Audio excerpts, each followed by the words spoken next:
आता आपल्या आवडत्या मालिकेचे संपूर्ण भाग मालिका प्रसारित झाल्यानंतर लगेचच पाहू शकता फक्त सन नेक्स्ट वर. भारतातील प्रेक्षकांसाठी मोफत सेवा. पाण्याची आई पाण्याची बाहेर आली. अहो काय ऐकतोय आम्ही, गावाचा नाक कापून आली ही मुलगी.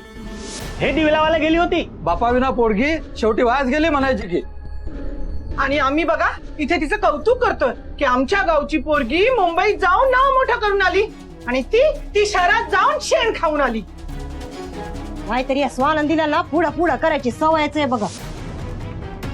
हो हिच्यामुळेच कार्तिकीचं लग्न मोडणार होतं माहितीये का. आता दार लावून कशा लपून बसल्यात बघा तरी.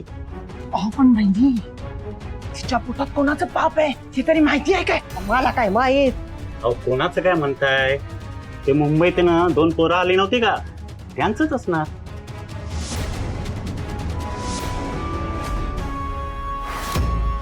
काय काय बोलून गेली ती गिरिजा.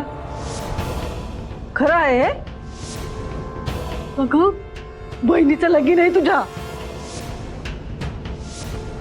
लग्नात ही अशी बातमी कळल्यावर लोक काय करतील आपलं. अख्खं गाव जमलंय मांडवत आणि लोकांना बाहेर कळलं मी. मला तर काय करावं काय मी कळना झालंय. नाही नाही आई, माझंच नशीब फुटकय. मला माहित होतं जर का माझ्या लग्नात विघ्न येणार असेल ना तर ते या स्वानंदीमुळेच येईल म्हणून. बोल की ग स्वानंदी, माझं लग्न झालेलं नको होतं का तुला? हा बोल ना. अगं ताईडे काय बोलतीये तू. आणि जरा हळू बोल की, बाहेर लोक उभे आहेत आपल्या दारात. आई कोणाची शपथ घेऊन सांगू. अगं खरं सांगते, मी असं काही बी केलं नाही. त्या गिरिजाताईचा ना काहीतरी गैरसमज झालेला दिसतोय. मी आणि प्रेग्नेंट.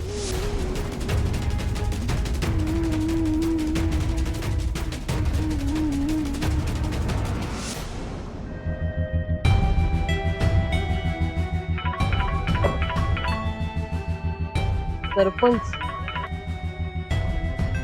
काय कॉल कशाला केला आता? हो चिडताय कशाला, ऐकून तर घ्या ना. माझं जरा काम होतं तुमच्याकडे. म्हणजे जे विचारतो ते नीट आठवून सांगा बरं.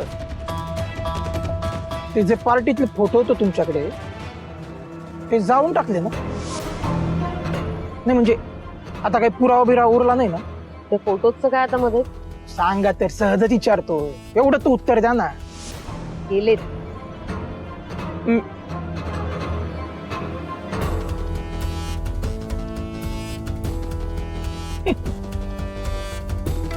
स्वानंदे